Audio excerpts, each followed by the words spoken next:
last time we finished the chapter on the mind. And so now we're going to start on the chapter on flowers. Oh, do you want to know? And it's verse 44. Oh, yeah, we have some books. Oh, she has some good books. Well, there's one of those. Thank you. They're the same. The same books. Yeah, they're the same translation. The one you have doesn't have Pali, and the other one does. And there might be a few little different wording things that got updated, but it's about the same. Are the pages pretty much the same? Well, the verses are. So number 44, if you look at the numbers on the verses. Yeah.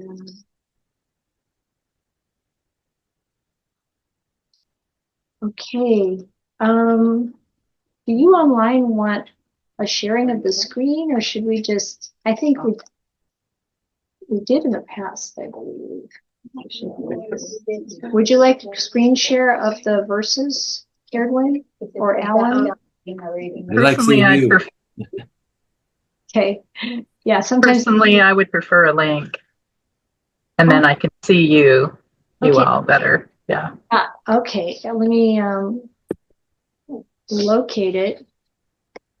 It's Sutta Central.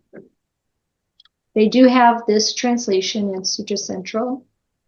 Basket of Discourses, Minor Discourses, Minor Collection, Sayings of the Dhammapada, and the Acharya Buddharakkhita translation. And I'm going to grab that link and put it in the chat. Oh, okay.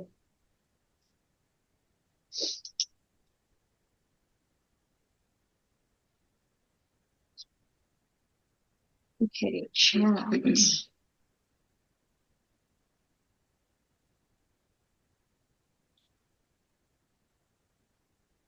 That's the link.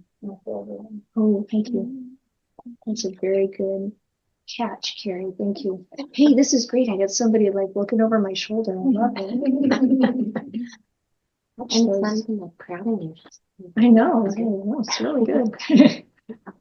All right. Hi, Aiden, by the way. Okay. Okay, so. Can I ask a question before we start? Sure, Carolyn. Somebody enabled AI for the meeting, and I'm wondering if we need that. I prefer not having an AI transcribing. I deleted it, and is it not gone? I think it's gone. Okay. Yeah. I can't tell. So it would be like another icon. Okay. It was another window square participant. And Great. I don't know why that gets, I should look at the settings for this meeting, I think, because it must be where it's coming from. But we just deleted and it seems okay. Thank you, Ayya. Okay. Flowers. Who shall overcome this earth, the world of misery, and this sphere of humans and gods? Who shall bring to perfection the well-taught path of wisdom, as an expert garland maker would his floral design? So I don't know if it's clear what it means to overcome the earth, transcend, awaken to the true nature of reality, and acknowledging that that's not just this world, but also the world of the devas, the gods, all of samsara, actually, above and below, and bringing to perfection, understanding that realization of nirvana or enlightenment really changes our understanding, our knowledge of how things are. And that's what would be called perfection, the end of greed, hatred, and delusion. So the end of delusion really is seeing clearly that all of the forms and other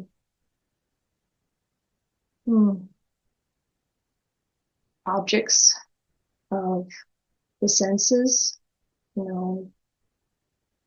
sound, taste, touch, whatever else, feeling, language, concepts, words, opinions, views, everything that could be considered it falls into the category of sankhara. That it's all impermanent and not self. There's no substance, foundational substance to it. And so it's, recognizing that.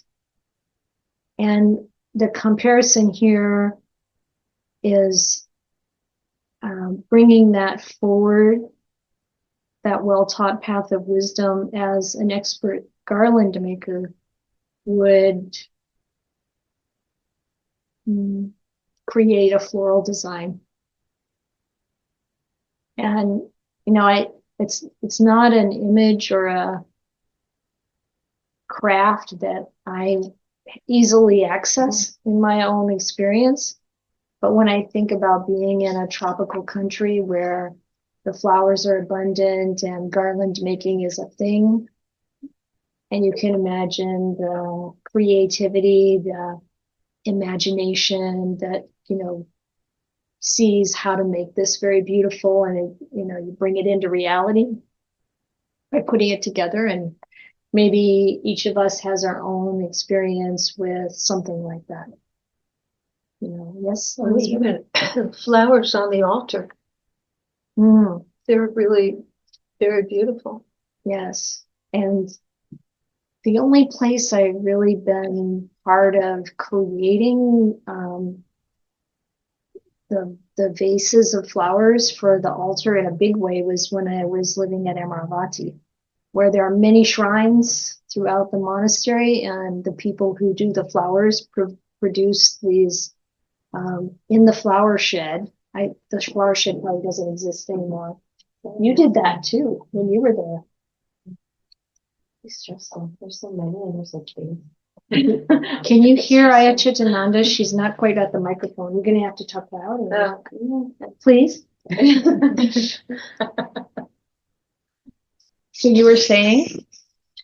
It's just big and stressful. The vases are just really big and kind of stressful.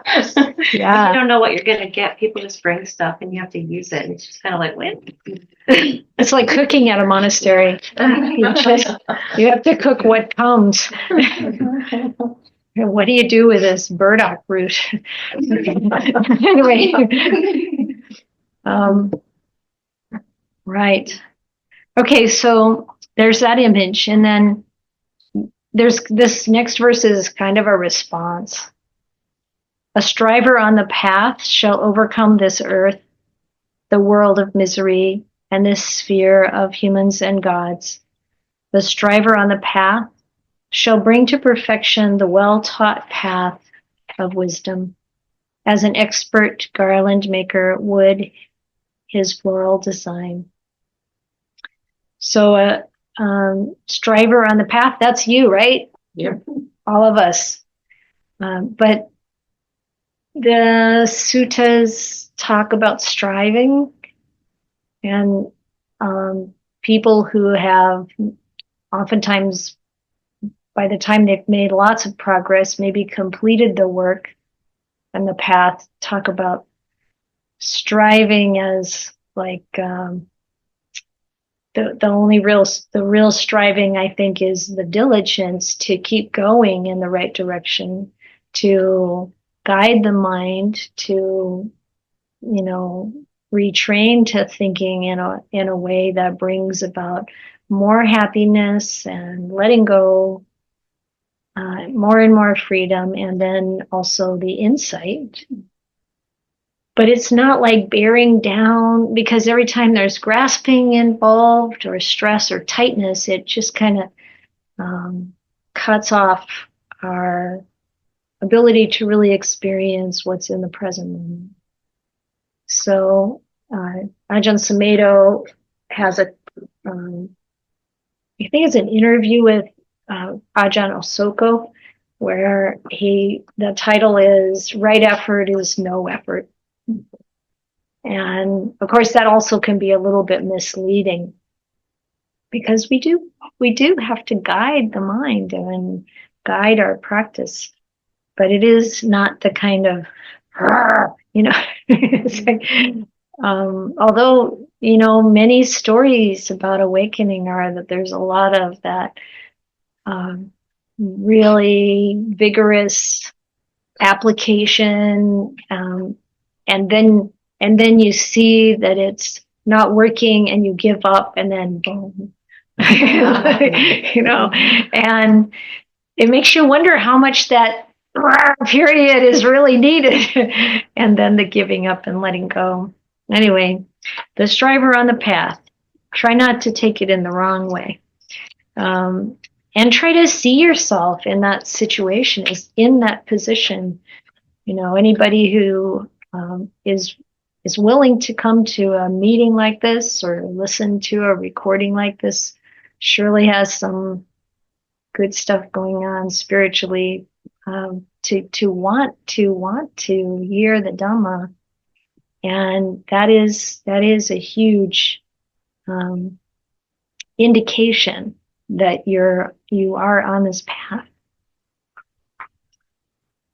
And realizing that this body is like froth, penetrating its mirage-like nature and plucking out Mara's flower-tipped arrows of sensuality, go beyond sight of the King of Death. So realizing that this body is like froth. There is that sutta where the Buddha compares the body to foam on the water, the foam. And the closer you get to it and more, investigating it, and it's like there's nothing really there. There's some, it just melts in your hand, or, and that the body is like that. Have you found that a useful image in your practice? Yeah, there's some head shaking. With thoughts. With thoughts? Yeah. Do you remember what in that sutta there was a different simile for each? The bubbles. Well, that's feeling. Oh. Yeah, I said feeling was like the bubbles when the really hard rain hits the water and makes a bubble, and then it pops. So that's what feeling is like. What sutta is that? Is it one sutta that talks about that? It's one sutta that has. Yeah, let's take a look. Do you want to see if you can? We'll put Ayya Chitananda on the task, and then it will come back to us any minute now. So this froth image, because we're so identified with the body, that we need all the help we can get to really recognize its true nature, and that it isn't us and it isn't ours. It's on loan. I don't know if you can compare it to the last rental car you had. You had to give it back. You had to pay for it. You had to put the gas in. Yeah, we have a lot of that in our taking care of our body.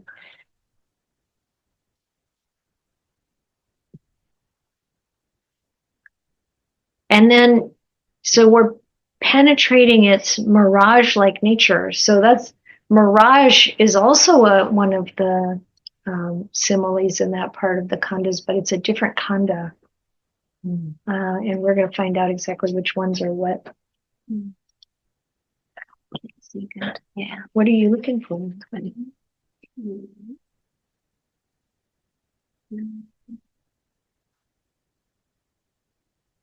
And then plucking out Mara's flower-tipped arrows of sensuality. So Mara, sometimes called the evil one. Mara means death. The Deva, the deity that wants to keep all of us going round and round in samsara. Really caught up in sensuality. Which one? Oh, I don't know if I have we'll take this one. Okay, it's called a lump of foam. It's in the thank you, Ayya. It's in the connected discourses, so the Samyutta Nikaya, 22. It's the book of the aggregates. So that makes sense that it's about the 5 aggregates or khandas. And comparing the body to a lump of foam, it's actually a beautiful sutta. The Buddha says, suppose that this river Ganges was carrying along a great lump of foam. Ah, you're sharing. Very good. Oh, okay. Thank you. So suppose that this river Ganges was carrying along a great lump of foam. A man, I like the degenderizing, a person with good sight would inspect it, ponder it, and carefully investigate it. And it would appear to them to be void, hollow, and insubstantial. So you can really get, this is a lump of foam. Yeah, it's not. Do you want to share it on Zoom or do you want to just? Oh, it's not on Zoom? I can see that one up there. I see. It's just on our screen. Yeah. Okay. Yeah, I think I'll just read it. Yes, I think so. Like on your latte, what foams up? A latte? Froth. And it could be, you could think of it as foam. Yeah, and it could go either way. You say no foam.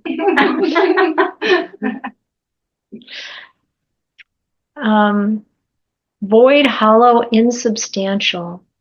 For what substance could there be in a lump of foam?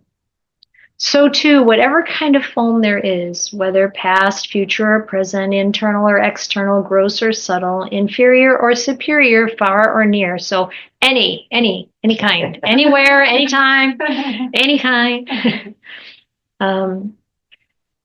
If you inspect it, if you really look at the body, you'll see that it's like foam. It would appear to be void, hollow, insubstantial. And then he goes on to the simile around feeling, which is in autumn when it's raining and big drops fall on the water and a bubble arises and bursts on the surface of the water. Someone with good eyesight would inspect it, ponder it, carefully investigate it, and it would appear to be void, hollow, and insubstantial. And that's whatever kind of feeling. Same way. And then he goes on to perception. In the last month of the hot season, at high noon, a shimmering mirage. So we've got the mirage in here, but it was for perception in this sutta. And that also would be void, hollow, and insubstantial. And so it is with perception. And then in the 4th one, which is about sankhara, a person needing heartwood, wandering in search of heartwood, would take a sharp axe and enter a forest. And if they cut down a large plantain tree, like a banana tree or straight, fresh, without a fruit bud core. So you cut it down. Have you ever seen a palm stump? Like it's cut off and there's nothing in the middle. It's just like you see the kind of like leaves that create the trunk all woven around it. But in the center, there's nothing. And so that's what the Buddha is referring to when he uses that simile. It's like you're not going to get heartwood like you would from the redwood or the Doug fir or the oak or whatever, cherry. Instead, you just cut it down and there's nothing in the middle. It's nothing to make use of. And that's how it is with thoughts. And volitional formations is the translation that Bhikkhu Bodhi uses here, but it's mental activity. Yeah, Elizabeth? In a way, I'm thinking, they're all interchangeable in the sense that there's nothing of any substantial. I mean, the images are Maybe. But think about it. It seems to me like feeling is different from the body. That's true. The body having the foam, it's like it has kind of a form to it, but then it's just nothing. And then the feeling, you can really see how quickly it comes and goes. And this image for thinking, for the intentional thinking process, you can also see how much you can have that image of it having a structure. We take it as so important. My ideas, my opinions and views, the way I was raised and the proper way to act and all kinds of stuff, right? That builds up and we identify with. We carry it around our whole life. What people told us we were like and what they said we weren't able to do and everything like that. And then, you dig into it. It isn't real at all. And you can change it. You can change your personality to some degree, at least. So there's that. And then say something really quickly. In some cases, that is very helpful. Yeah, to know that. I was just taught to be like shame-based. And I held that for such a long time. And then because of the Dhamma, I started to let that go. Oh, wow. I know. It's liberating, yeah? It's so liberating. That is the point. So maybe even the good things are liberating, I think is what you're pointing to. Yeah. The so-called good things. Well, because anything we identify with and cling to is fooling us, because that's not who we really are. Of course, that we have to find out for ourselves through investigation. Oh, we'd never have known I was clinging to it, but it's exactly the right time. Yeah. And then finally, with consciousness, it's a magician's trick. Okay, so that's where it is in the suttas. And that's Samyutta Nikaya 2295. And the title in Bhikkhu Bodhi's translation is A Lump of Foam. Very famous sutta. Very useful images. Okay, so we have some of those same images here, and then Mara's flower-tipped arrows. We see that in the suttas too sometimes, of sensuality, because, sensual pleasures are so, as Ajahn Ghana says, so delicious. Everything in this world is so delicious. And then, of course, not so much. There is a price. Something that Ajahn Brahm said that I found really interesting. He said, when we are engaging in sensual pleasures, it's like we're racking up a bill that we're going to have to pay. Think about it, The more effort we put into identifying with and enjoying and loving and wanting more, the more we suffer. It comes to an end, or when, you get it. Okay. So the flower-tipped arrows, but when we realize that this body is like froth, penetrating this mirage-like nature and plucking out Mara's flower-tipped arrows, they go beyond the sight of the King of Death. And the King of Death is also Mara. And the way what it says in the suttas is that when someone realizes nibbana, awakens, and they pass away, consciousness doesn't go anywhere. It just becomes cool, completely still, and Mara can't find you. Completely undetectable. I have a question. Yes, We Stephen? had our Pali scholar here. Oh yeah, well, I wish we had our Pali scholar here too. Dhammadina joined us for a couple of sessions. So we know Mara means death. Yeah. But in this translation, at some point they'll say Mara, sometimes they'll say the king of death, and sometimes they'll say death. So it makes me wonder if there's different words. One, There are different words. yeah. What? Look into the central. We could.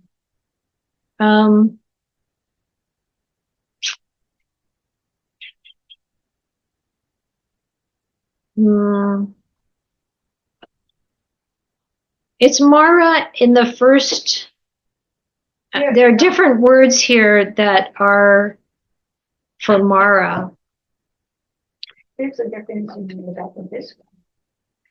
Literally, the destroyer. Mara stands for 1, mental defilement; 2, phenomenal world; 3, death. Number 1 and 2. Number 1 leads to number 2 and 3. Lord of evil forces, a powerful deity who tempts and misleads those following the path to Nibbana. And I've heard it like I think of it as the killer of goodness. Killer of goodness. Okay. If you're going along feeling good and then something happens and you shrink. Yeah, so we're looking at 46. Mhm. Yeah, so like if you have the one with the poly in it, like there's the Maharasa, and that's just Maras. And then the Machu Rajasa, the Raja part is the king part, right? So Right. Machu Rajasa is the king of death part. Yep. What else did we say? That's it. That's it. I mean, yeah. Yeah, there are definitely different words. Yeah, there are. So they are translated as such. Yeah. Yeah. Okay, great. So the next one is another very frequently quoted verse. As a mighty flood sweeps away the sleeping village, so death carries away the person of grasping mind who only collects the flowers of pleasure.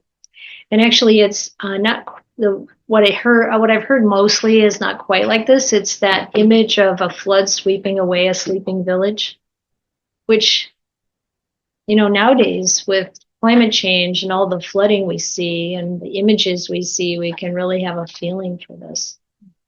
If that comes in the middle of the night without any warning, just kind of sweeps it away. It says, so death carries away the person of grasping mind who only collects the flowers of pleasure.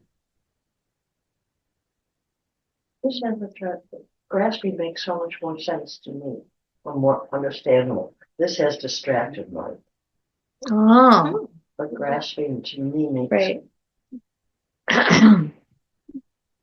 Right. Yeah.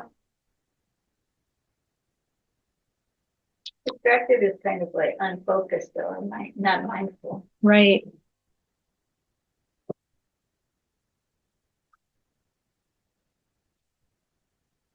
And I think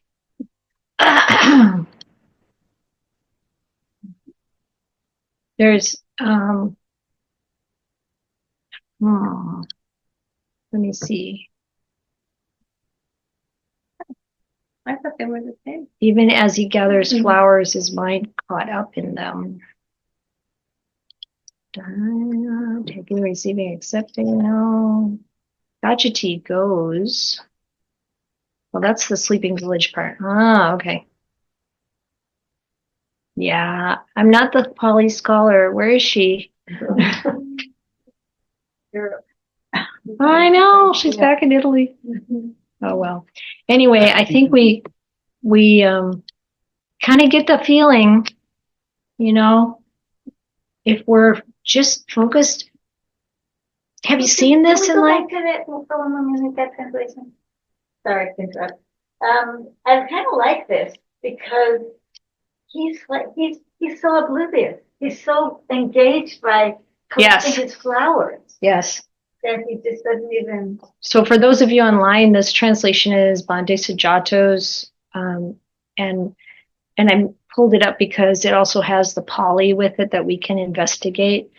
As a mighty flood sweeps off a sleeping village, death steals away a man even as he gathers flowers, his mind caught up in them. And I know we can see that, whether it's we see it in ourselves or we see it in others. If we're really just consumed with the pleasures that can be had in this life, and we don't go farther than that, or we're distracted by that. So you can kind of see, but this is an updated version of the same translation that you have there, Veda. Mhm. So, and this one was published by, I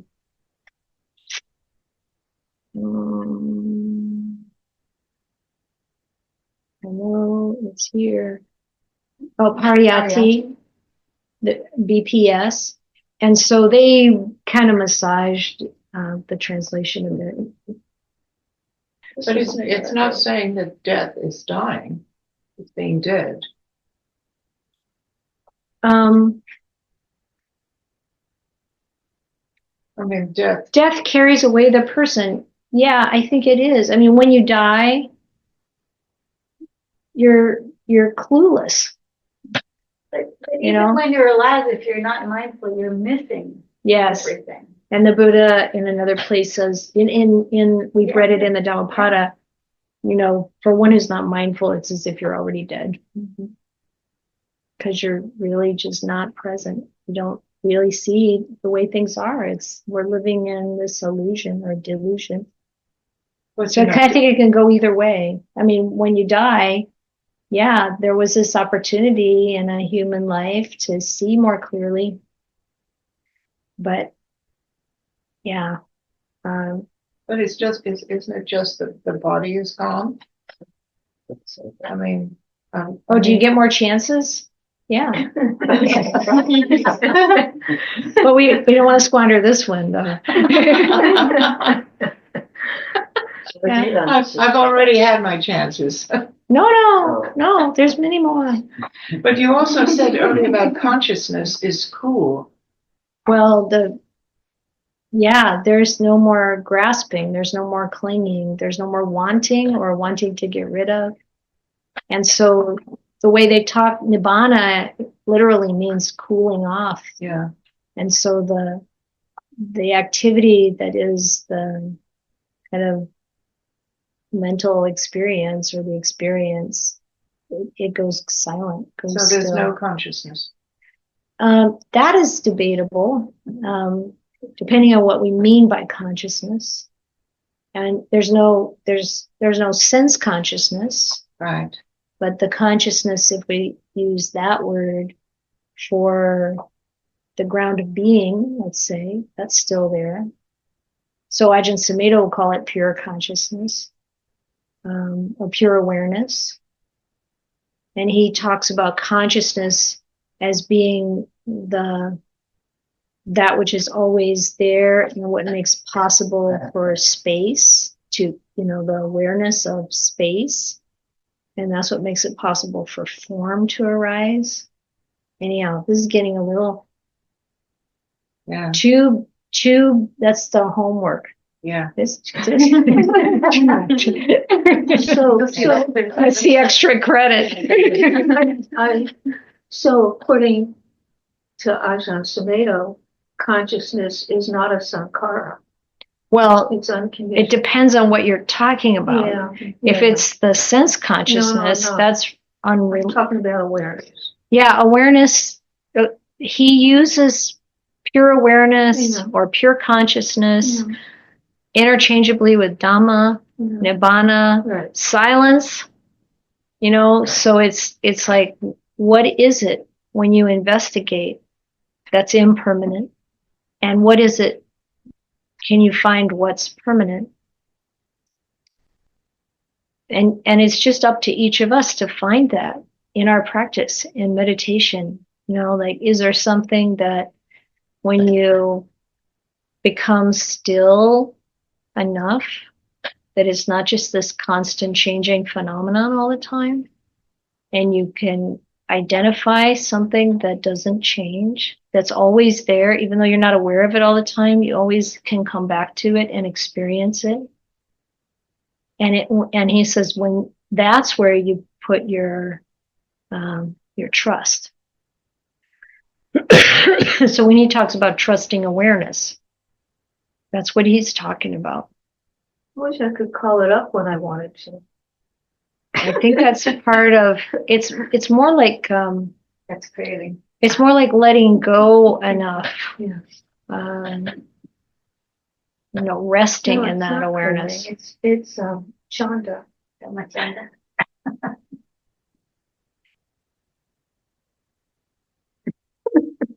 These words are getting a little tricky, aren't they? Well, as Ajahn Sumedho points out, they too are sankharas, and so they don't really have their own substance. It's just what we assign to it, or and yeah, it's not really adequate to describe that kind of deep reality. Did you say that list of words that you had, like the pure consciousness, pure awareness, nibbana, silence, these are unconditioned? Yeah, these are the unconditioned. Dhamma. Dhamma is another one. And nibbana. Doesn't Dhamma mean phenomenon, like all things that come at us? Depends on Dhamma can be used in different ways. So in that case, no. I mean, Dhamma in this is the way things are, the truth of the way things are, the reality, ultimate reality is another one. Big D Dhamma. Yeah. But the word Dhamma can be used for all things. That's what I call little D Dhamma and big D Dhamma.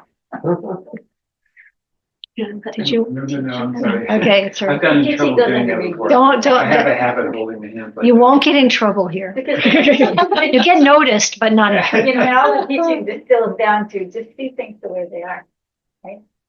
Yeah. Distills down to. Yeah.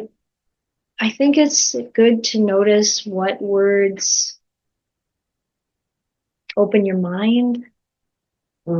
And it's different for all of us because we're conditioned differently. And, when you hear these things, how does it land? What kind of part makes the curtain of delusion part a little bit and draw us in? And sometimes in meditation, when it gets very calm and something else kind of takes over, if you know what I mean, and then something arises in there from our conditioning, like, some words from a sutta or some chanting or some question to investigate that we don't consciously call up. It's just there. And that's why it's important to listen and to really pay attention and maybe do some memorization and do some chanting, some ritual, because then you have kind of a storehouse of things that your deeper consciousness can bring up to help you investigate. So really pay attention to how the words land. Just before you said that, it was happening to me with ultimate reality. That one really gave you a little pause. It really did. And then you started talking about that very phenomenon. Oh. Yeah.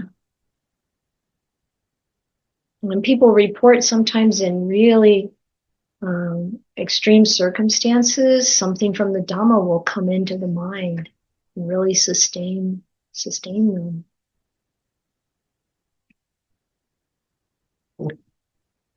So verse 48, the destroyer brings under his sway the person of grasping mind, who insatiate in sense desires only collects the flowers of pleasure.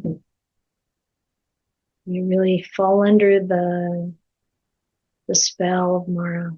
Does insatiate mean Unsatisfied. Yeah, you can't be sated. You can't become satisfied with. And we know. I mean, I don't know. When did you first hear about that? Did you start out life trying to feel happy through things and relationships and people? And I think, for me, the approval of my parents, whatever, that's kind of natural. That's very natural for all of us. And then at what point do we come to the, or are we exposed to the idea that all this trying to get good grades, graduating from a good school, getting a job and working your way up to whatever level and having like whatever relationships and kind of like working to form all that there's nothing wrong with it. It's just that it's not going to bring lasting happiness. It's not going to ease that discomfort we feel inside, that there's something fundamentally fragile or off or scary or unsettled, because this world is unsettled. And all those things are impermanent. And somehow we know that internally. There is this anxiety somewhere inside, or this fear. But when it becomes something that we're aware of, we start to recognize, oh yeah, getting a new car isn't going to really do it. I'll be happy for a little while. It doesn't mean it's wrong to get a new car, but why? What am I expecting from this? Or falling in love, a new relationship. There's nothing wrong with it. It's just like, what am I wanting to get out of it? Am I wanting something reasonable? A partnership that makes both people stronger? Something that helps stabilize our life so that we can dig deeper into the nature of reality and maybe do more good in the world, or whatever that is. The point is, how are we approaching it? Are we really doing what is described here, just trying to grasp at sensual pleasure and never really being satisfied? And that's the foundation of addiction. We need more. We need it again. We can't get, as high as we got the first time, and we keep trying. And so that's the thing that, by the time you're around Dhamma practitioners for a little while, you hear about this and you start to notice it in your life. Right? So I imagine everybody's been through that process already, but it's a good reminder here in the Dhammapada, because then here's the alternative. As a bee gathers honey from the flower without injuring its color or fragrance, even so the sage should go on his alms round in the village. And there's a footnote in this version that says this is the monastic who receives their food by going silently from door to door with their alms bowl. Another way to think of this is just walking through the world, not leaving so much damage in our wake, right? And really, when you see the sort of way that mendicants use alms round, you're not asking anybody for anything. You're just there. They recognize that there's an opportunity to give. People recognize there's an opportunity to give. And so it's a gentle process. It's not a demanding or forceful or required kind of thing. It's a gentle process.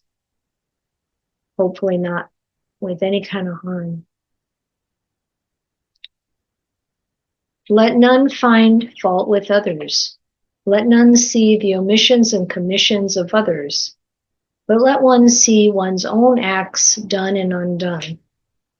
So this morning, the teaching we had at our meditation center was about praise and criticism. And the Buddha's praise and criticism. And the Buddha's advice about that, and how he talked about the importance of giving praise when something is praiseworthy at the right time, in the right way. And also criticism when there's something that's blameworthy in the right time, in the right way. And this is after you really investigate and scrutinize the situation. So it's not off the cuff. It's not just your opinion. It's something that you really recognize to be wholesome and beneficial, or unwholesome and damaging or harmful, or whatever, those criteria are.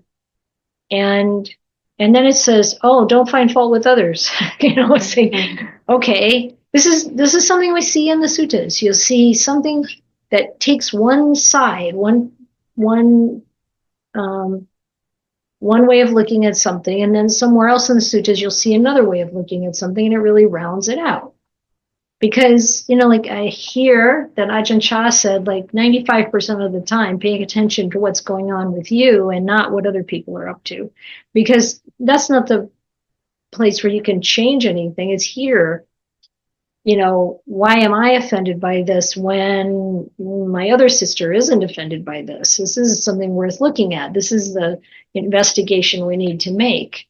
So I feel like that's where this is coming from. It doesn't mean you never notice that something's off, and maybe you have the responsibility to bring it up and talk to them about it. That's also can be correct.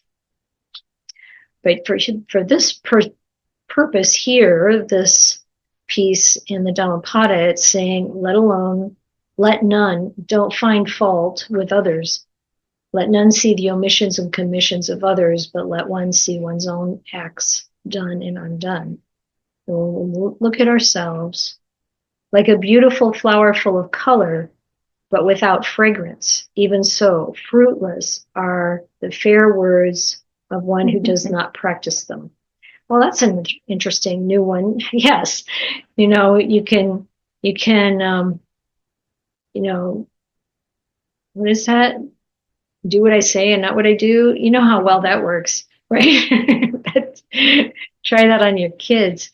No, they're watching you. And if we try to encourage someone else to do something that we're not doing, it doesn't work. It was one of the first things that I was taught in ministry school. Don't teach anything you're not doing. Even if it's like something you practiced in the past, pick it up again. Don't teach it if you're not doing it. Or, just if you teach something from the suttas, say that you haven't experienced it, you say, this is what comes from the suttas. Or this is what this other teacher who obviously is practicing this is saying, or something like that. But, really this idea of even saying very beautiful things, if we don't know that ourselves, it doesn't have a very good result. And recently I told the story about Gandhi. I don't know if any of you heard it here, but this young boy was diagnosed with diabetes. He was just a kid, that type 1 kind of diabetes that can come on anytime when you're a young person. And his grandfather was really worried about him because the kid wouldn't stop eating sugar. And so the grandfather decided to take the boy to see Gandhi. And it was a long trip. Like I don't remember exactly, but I think kind of a couple days on a train or something like that, and they went and they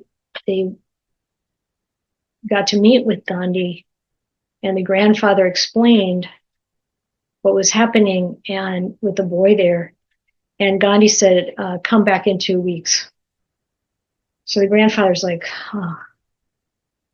okay. So they go back home. 2 weeks later, they show up again. And Gandhi says to the boy, come here, and he looks at the boy and he says, stop eating sugar. And the grandfather's like, couldn't you have said that 2 weeks ago? And Gandhi said, no, I had not stopped eating sugar. Interesting. And you can really hear it when people teach. You know, if they really know it for themselves, you get a whole different feeling. And it's that transmission actually that I feel makes such a huge difference. That from one heart to another, if you really know it. Well, for example, what about, I oftentimes say, don't have your children too close together because it's so exhausting. Because you did it. Yeah. Well, that's a voice of experience. Yeah. And well, I won't even ask if they listen or not. That's their problem. But yeah. How close were they? 17 months. Yeah. Okay. Yeah. Oh, the reference you're making is to having experienced. And be experiencing it now. Like when Gandhi, he had stopped eating sugar for 2 weeks. Yeah. And then he could say it from a place of, okay, this is what you need to do. Okay. Not like somebody who has never done it themselves. Oh, you need to stop eating sugar. That's what everybody was doing with that kid, probably. You know? Yeah. And then, of course, Gandhi had a tremendous backlog of spiritual experience, so I'm sure, had some energetic heft to that. But the energetic heft comes from the authenticity. Yeah. And there'd also be some empathy, you know? Yeah. Giving something up, you know? Yeah. It hurts. Yeah. Yeah. Yeah, maybe. Or, hey, it's not so bad. Yeah. You know, I know because I'm doing it. You know, it's that kind of feeling. Yeah. Some tips on alternate things you could eat to satisfy your mouth hunger. Maybe. Having done it myself. Yeah. Yeah. Yeah. It's also got to do with trustworthiness. Well, exactly. There's a depth there. It's like, you know, anybody who picks up a training like monastics, I personally don't think it's the power of it is so much rests in the specific rules they keep. You know, like you have different rules in different branches of Buddhism, monasticism. You know, some people eat after midday more, different things, whatever. But what I think is really powerful is that you have a standard in your group, and that's what you keep, and you keep it, and it's really that's where the real power is, to actually do what you say you're doing, and of course it's going to have a wrench in it because it is, you know, having to follow a standard, having to follow a regimen or whatever it is, and then you can trust if people are actually doing what they say they're doing. You can trust them. And of course, there's also, you know, the Vinaya as the mechanism for recovering from slips, because those happen too. But when we learn from it and we recommit, that's really where a lot of growth happens. So yeah, all of that is super helpful to take into account in our own training of our mind. Like a beautiful flower of color and also fragrant, even so fruitful are the fair words of one who practices them. As from a great heap of flowers, many garlands can be made. Even so should many good deeds be done by one born a mortal. So doing those good deeds. Not the sweet smell of flowers, not even the fragrance of sandal, tagara, or jasmine goes against the wind. But the fragrance of the virtuous goes against the wind. The virtuous person pervades all directions with the fragrance of virtue. I really love that. Yeah, I looked up what Tagara is. I don't know if anybody knows. It's a plant, of course. It's an herb used in Ayurvedic medicine. It's got some other fancier name. You know, any of these, the scent is only going to go with the wind. I had a really lovely experience of this in India at Bodh Gaya, and Ajahn Achalo was in our party of monks, and I was an Anagarika at the time. And, you know, we spent a few weeks in Bodh Gaya, and Bodh Gaya is such an interesting place. Has anybody been? You know, it's such an interesting place because, of course, that's where the Bodhi tree is, the site that we're told the Buddha was enlightened. And so many pilgrims come there, visitors, devoted practitioners, and practicing, and there's a lot of spiritual energy. And there's also every other kind of thing going on. Some of it pretty shady, some of it pretty oppressive, some of it pretty horrifying. And then we did a couple of day trips. And on one of the day trips, I mean, we went to like Vulture's Peak and the cave where the Buddha practiced the austerities and a few other things. And we stopped at a Thai monastery that was outside of the city. And it was so amazing just stepping onto the property. It felt like fresh air.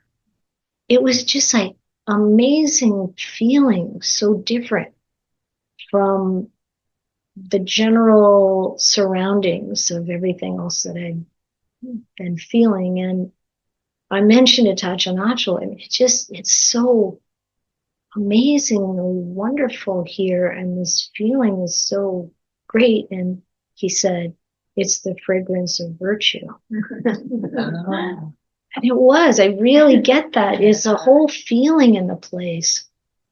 So this idea that the fragrance of virtue just goes in all directions. But I've been listening to Ajahn Achalo, Zoom, you know, and he's got, I trust him when he talks about his experiences. Mm-hmm. They feel genuine. Uh-huh. And he's very expressive and Yeah. he's pretty terrific. I mean, at least that's my impression. Yeah. He's he was a young monk at the same time as my son, and so they were pretty close for quite a while. And he started doing guided meditations way back then. It's like the late 1990s or early 2000 something. And he did this one guided meditation. He gave me a tape probably of some that he had made, and I was listening to it. And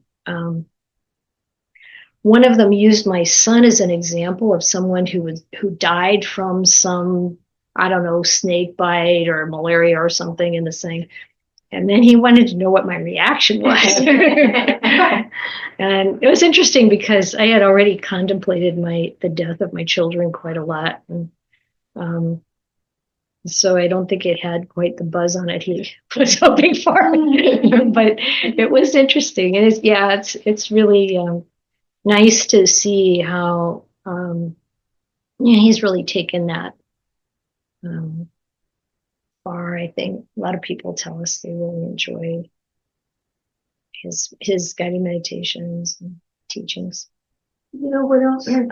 This is not on topic exactly, but he believes in, he wholeheartedly embraces devas and other realms. He always has, yeah. And it's there's no doubt. I mean, he doesn't push it. You know, he's not expecting anyone else to, but he's totally comfortable with things that we don't see or even hear much in the West. Right. You know, right. It's sort of like there's a door over here, and if you open it, there's a lot of wonderful things. And, that's what so it's very, I don't know, inspiring to me because I'm a cynical Westerner. Do you feel like it kind of strengthens your faith? Yes. Well, or at least it's not that I automatically believe in devas and all of that, but it definitely has opened. The door was closed, cracked, totally was shut, and then it opened a little bit. It was just, and then there's now a hair, a split where I can see a light coming through. Okay. Yeah, so I like him a lot. That's good. Good. Well, it's a little bit like I was a practicing Catholic at one time, and I know I can remember the feeling when we got the host at Mass, believing that it was the body and blood of Christ. Mm-hmm. I mean, it's not as though I actually believed that it was, but the sensation was. Mm-hmm. Yeah, it's interesting. I mean, we can ask ourselves, we can investigate, where is this touching into reality and where is it created in the mind? Or is everything created in the mind? Homework. It looked like Ling was sending you a thumbs up comment. Thank you.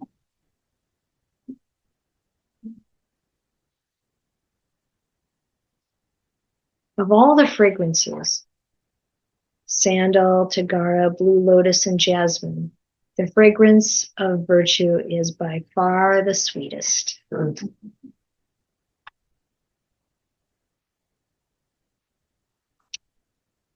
Faint is the fragrance of tagara and sandal, but the fragrance of the virtuous is excellent, wafting even among the gods. Yeah, devas, I mean, they do understand when some kind of breakthrough occurs, and you see it in the suttas, but it's also possible to experience that directly.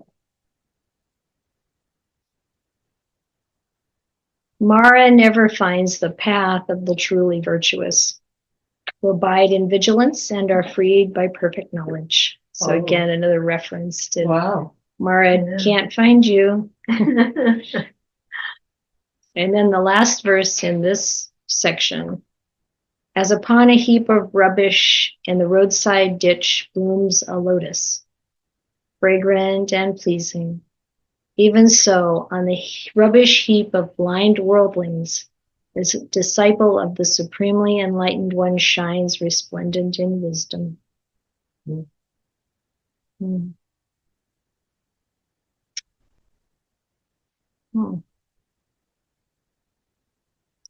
I think it might be good to meditate some here at this point. What do you think?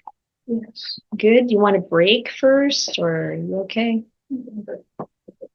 Yeah, if you need to get up, go by a break.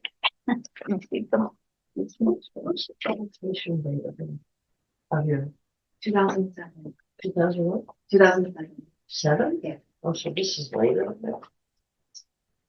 Oh, that's the same one. You two have the same one. Yeah, Oh, yours is. When is your date? 2011.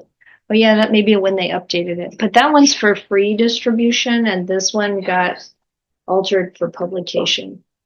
So it's the same translator and the same, almost always the same. Yeah. Yeah, 2007. This one. But then it says, what's down later? It says edition 2019. Oh yeah, its latest edition was 2019, like we said. Okay. So its first printing, I guess, was in 2007. All right.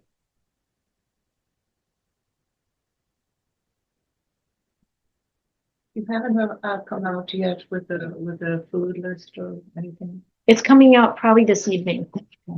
Yeah. What's coming It's actually already up. We want Ayya Santussikā. It's up, but it's not in the email yet. Is that right? Be a 3-day retreat. I can't do anything until after I quit. After I do. Can't say quit. Retire? Is that the right I word? think it's about time. I don't know. How old are I you? don't know in Russia. I will be working on my 88th birthday and I will be retired on my 89th. Oh, there you are. Wow. Wow. So you're going to work another year? 2 No. more months. Oh, you're going to be, I'm gonna be oh, you're 80 going to I'm gonna be retire 89. right on your 89th birthday. Yeah. Yeah. Yeah. Got it. So when I announced it to staff, they all clapped. I said, is that because you want to get rid of me? Oh. Or you just think it's about time?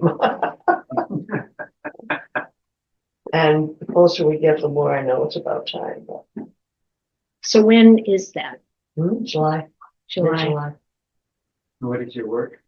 Where do I work? Or what do you do? I'm a social worker. I work with an agency called JSA.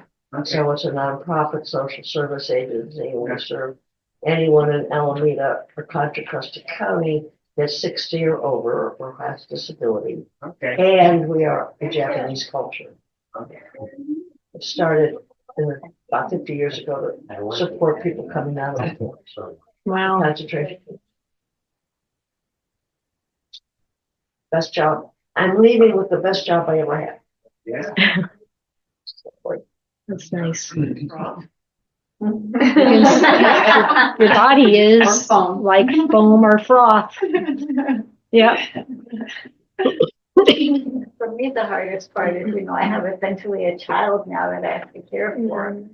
And it's really hard to, I have a child I have to care for, my husband. Yes. And when I feel like his safety is not what it was, they have new caregivers, they don't know how to work with him, he's getting more agitated. It's frightening and it causes so much grief for him. So I'm wondering, as how does a parent cope with the stuff that comes up when you feel like your child is in danger? What is that like? And you do it with so much love.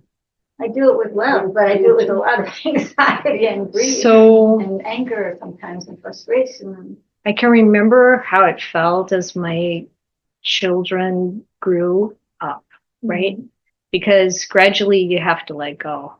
And you have to let go because, when they're little, then you're responsible for everything to keep their safety. And then later on, there are a lot of things outside your control.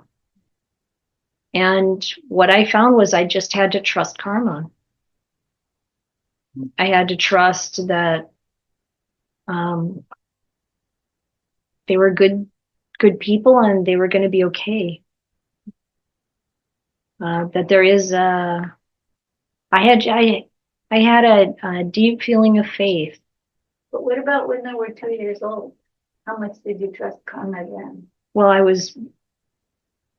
of course Because I have a 2-year-old now. Yeah, but of course I was, well, what I mean is, it's not quite the same, obviously, because he's an adult body. So it's a lot harder to take care of someone with a 2-year-old kind of, and they're going to want to medicate him.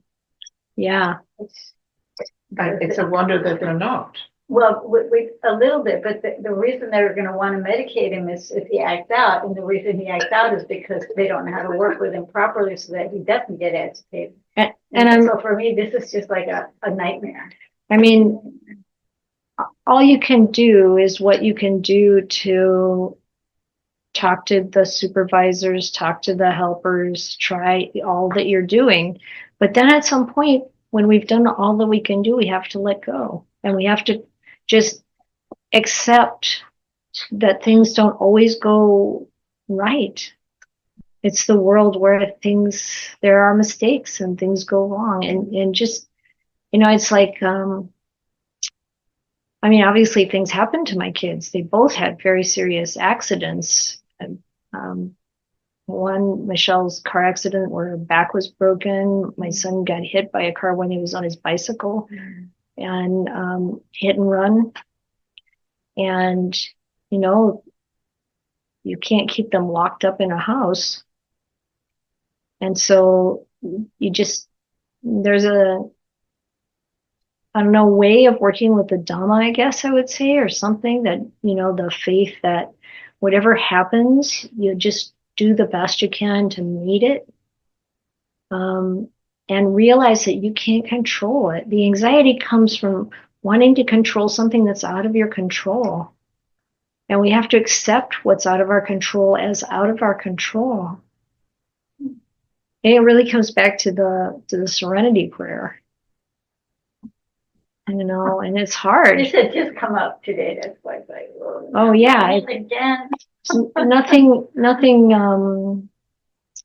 wrong with having those feelings. I mean, that's just natural. But when we ask, how do I deal with it? That's it. Yeah. Yeah. And there's a conditioning too, because I know my mother was in a home, and while I was taking care of her, of course I had that kind of control of etc., except that without the sedative to calm her at night, I was up all night and she was up all night, and I was exhausted and drained. So in the nursing home, the nurses are going to give her a sedative, which they did. So that's a condition of the nursing home. The condition where I am taking care of her, there's no sedative, but we're both up all night. Mm-hmm. So in some cases, it's wiser and better to have an intervention. No, I'm not opposed to that. It's just now I'm sorry we're doing this, but they're new caregivers and they don't know how to work with them, and it's just a repeating. Yeah, and I know there's also another challenge there, because if you say too much, people might get resentful. I think I don't care about that anymore. But then you wonder if they're going to do as good a job. So there is that kind of balance to. Right, then the papancha Start. Or just whatever skillful means you have to be in the situation in a way that is effective. It's not easy. Yeah. Yeah, so all of the Buddha's encouragement for working with feeling, being present with things as they arise, and accepting that there's just only so much we can do. Yeah. What I meant was, Jaime is a really good person. He has done so much good in his life. That's the karma I'm talking about. And he's a really good person. And even if it's not comfortable, even if he gets frustrated in his current state, I think there's a lot that you can trust with his good karma. Yeah. Yeah. Okay, let's take some time to meditate here. Maybe about 30 minutes, so get comfortable. We had a lot of Dhamma that we can let settle into our bones or our froth.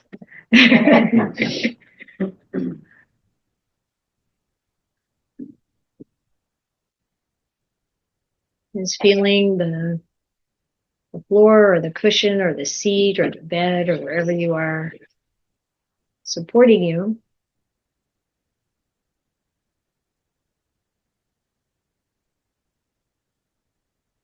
And inviting your body to relax.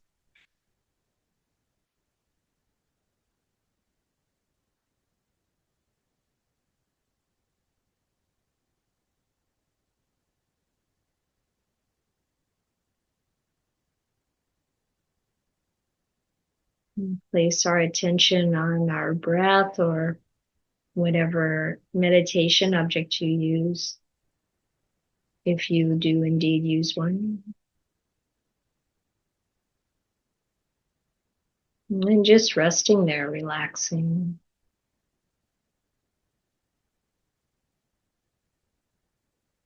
Noticing any feelings in the body, sensations, discomfort. And inviting areas of tightness to relax.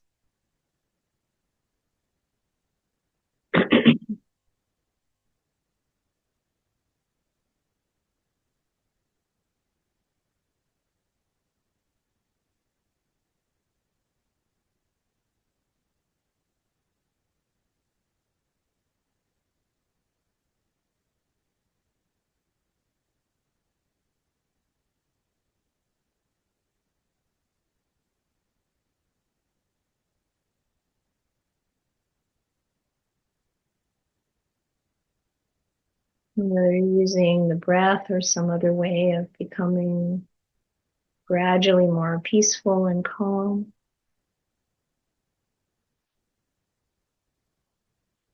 Just go ahead and do that. Sometimes it's as simple as a thought,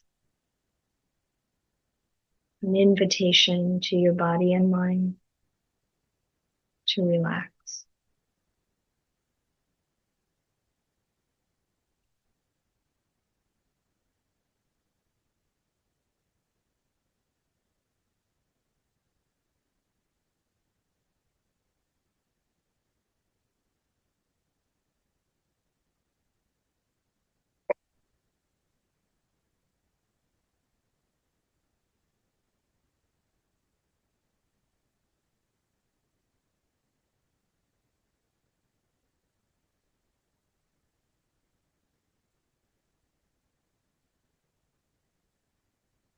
Point of putting our attention on our breathing or some other meditation object is to really let go of all other extraneous distractions.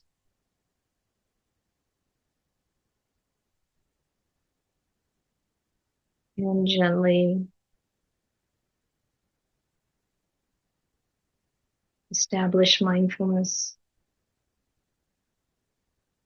and being present and aware in this moment.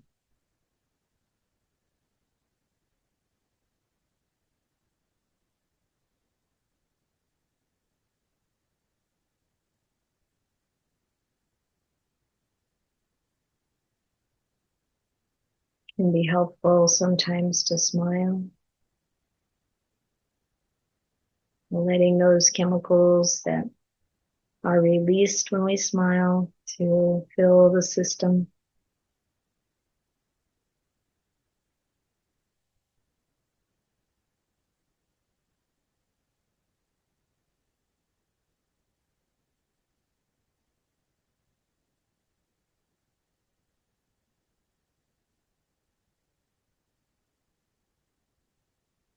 It might also bring a sense of gratitude for the Buddha and his teachings.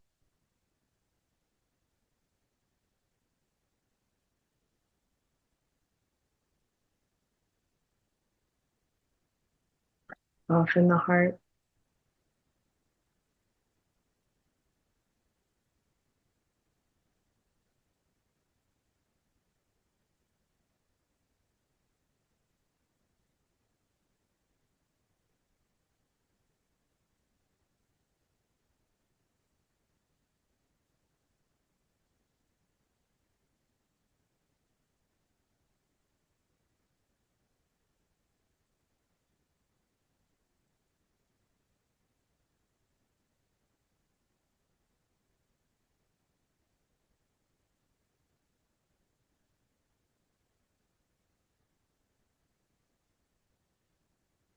letting go of any clinging we might notice to ideas,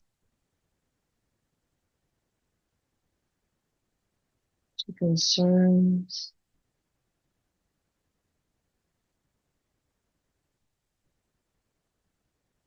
And just to enjoy this moment of quiet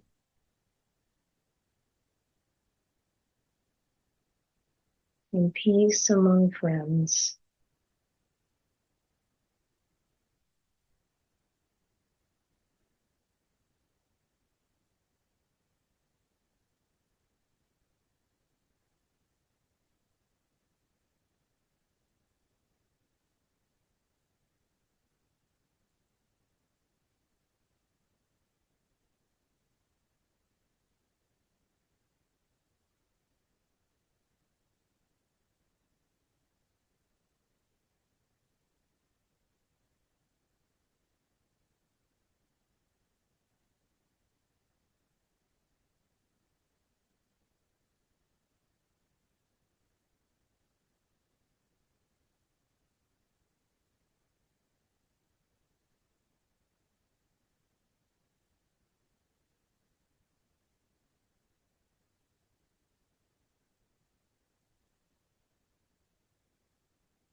some level of stillness, then we can investigate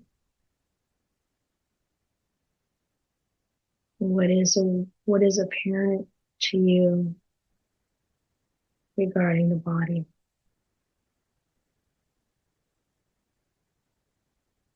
Can you still feel it? Can you reflect on whether or not it's permanent or impermanent?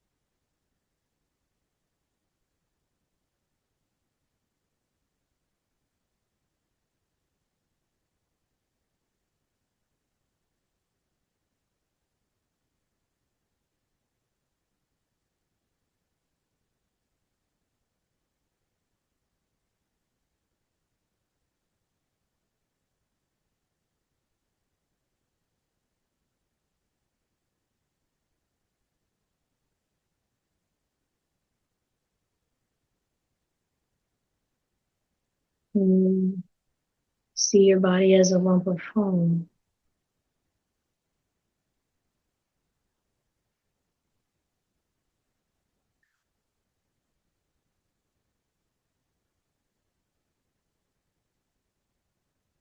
Not me, not mine.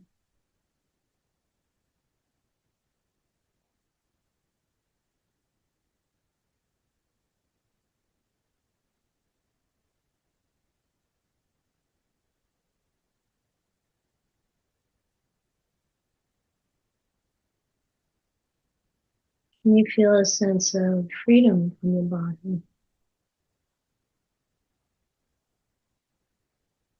It's useful. You care for it. But it's not you.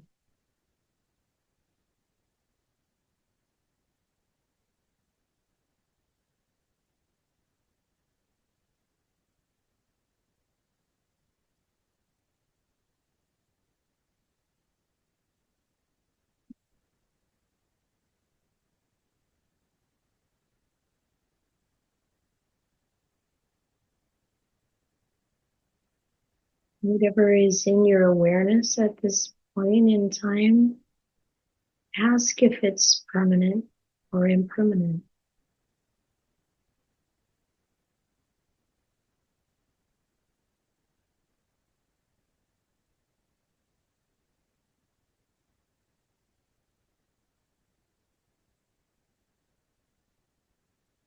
Feeling,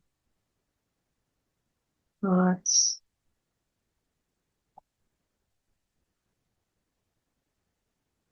sounds.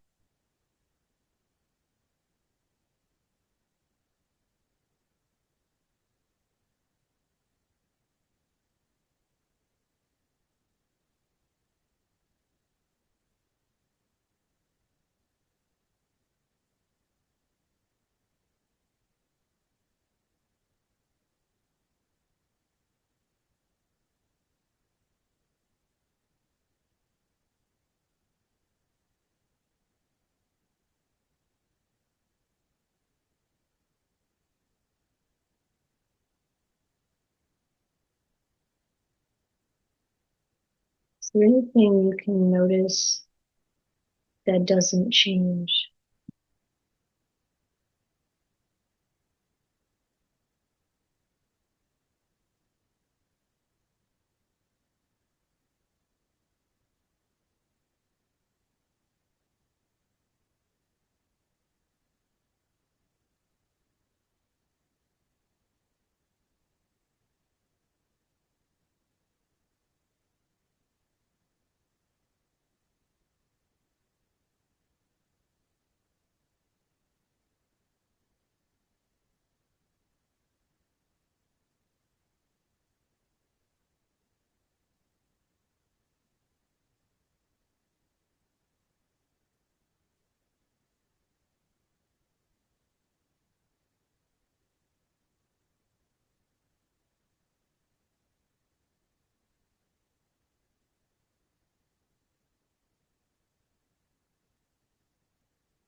Well, thank you, everyone.